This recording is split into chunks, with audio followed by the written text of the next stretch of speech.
Imagine you're sick in bed with the flu or food poisoning or mono even, something that really knocks you out good and hard.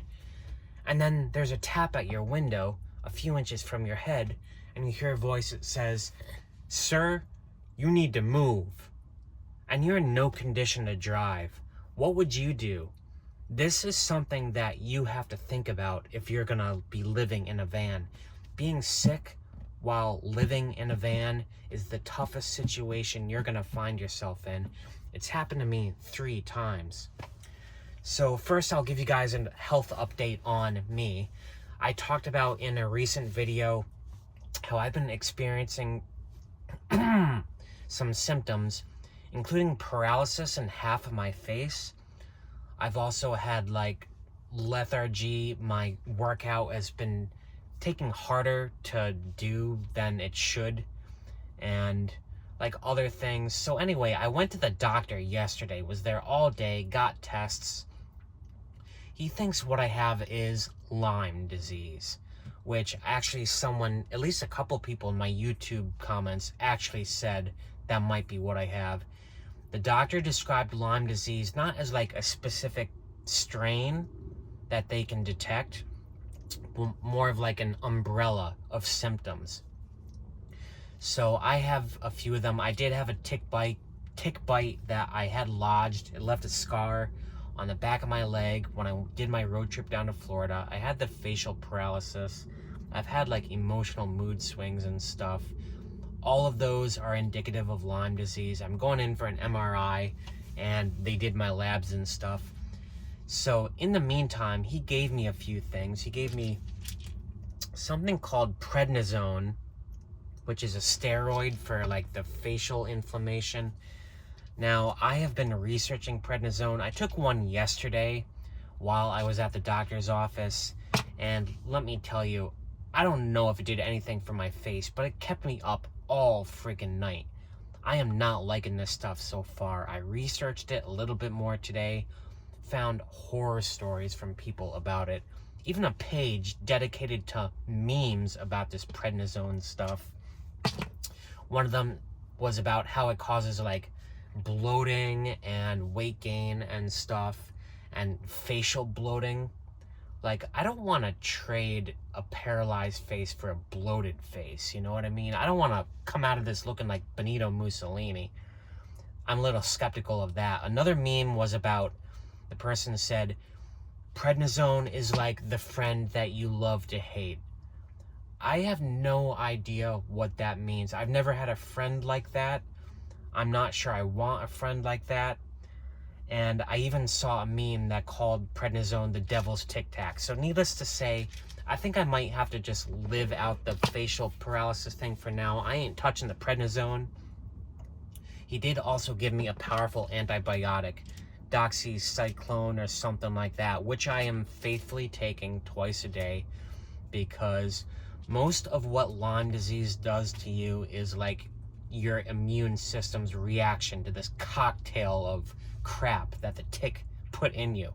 The average tick bites 20 animals before it bites you, mostly deer and bear, and on lesser occasions, dogs and cats and humans. Anyway, so this is my 3rd time being really sick while I'm living in my van. So tonight, I am at a safe spot, which is a pay-per-use spot. It costs $12 per night to be here. It's actually kind of cool. I'm parked strategically under a lamp, so the light coming through my Max Seraphan screen right here, the window, kind of looks like moonlight. I kind of like it, but I feel safe here. If I'm sick and incapacitated, can't drive, I want to be somewhere where I know no one's going to bother me, at least until my reservation expires here 24 hours from now. You're going to need something like that in your envelope of spots, in your rotation.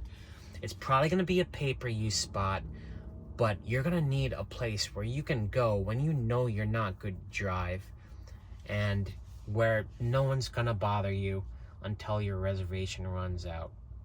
Now, you might have friends or family who offer you driveways. That's great. take them on their offer if you're really, really sick. If you don't have those kind of contacts, which I completely understand, you know, van life can be a very solitary thing for people, then you need like a pay-per-use lot that you can go to at least for like 24 or 48 hours. So I am much better prepared this third time around being sick in the van. Let me tell you what happened the second time though, before this. So last winter, I woke up one morning. I went to bed the night before with, you know, a tickle in my throat, the symptoms of what I thought might be a head cold. Woke up the next morning with a fever of like 100, I don't know, I didn't measure it. Must have been like 108 degrees or something. I was drifting in and out of hallucinations. I was delirious. I definitely could not drive. By absolute fluke, it was the one night of the week where I was at this pay-per-use spot, the same one I'm at right now. So I had until midnight until I had to get in my vehicle and drive and move my car. I finally did around 7 p.m., but oh my God, I was so sick. I drove to a friend's house, actually like a couple hours away, unfortunately. But they let me stay in their driveway. I thank them for that, but that was the worst experience of my life, driving while sick. I wish I could have stayed here another day, but I did not have that option. I never wanted to be in that situation again. So now whenever I'm even close to sick or I think something's gonna happen, I go to my safe place, my pay-per-use spot, or I'll reach out to a friend or family and go there. The first time I got sick in the van, I was not living in here full time yet. It was early 2022. I was still building out the van. What I was doing was kind of like going to my dad's house on the weekends, kind of doing the build and living in his house for a couple of nights, and then living part-time in the van during the week. And when I got sick with what must have been COVID, I'm sure, even though it didn't register on those strips, I'm sure it was COVID.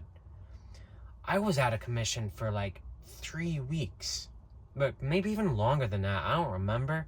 And I just lived at my dad's house. I said, yeah, I cannot be in a van, driving around, living in a van when I feel this way. That was a very eye-opening experience for me. I guess I'm telling you this because you're gonna find yourself in a situation where you're sick and you live in a van. So I don't know what to do with my body when I talk to you guys. Let's just try this. And I'm trying to commiserate with you on how to make the experience as least miserable as possible. First, you need an easy to get to spot where you can reserve a space. It might cost you a bit of money. This one here is $12 a night, but you want to know that you can sleep for like a while and not have to deal with someone asking you to move when you're delirious, hallucinating in your fever dreams. Second thing you're going to need is, well, of course, like first aid kits and medicine and stuff. I mean, you should have that in your van. That should go without saying. You should also have a primary care physician. You know, even if you're on low income, Massachusetts is a fantastic state for hooking you up with health care. Like, you could have no income at all, and Massachusetts is like the best place to be. I don't know about other states. Make sure you go to a doctor, even in your delirious sick state. Call and make an appointment, get the medicine you need.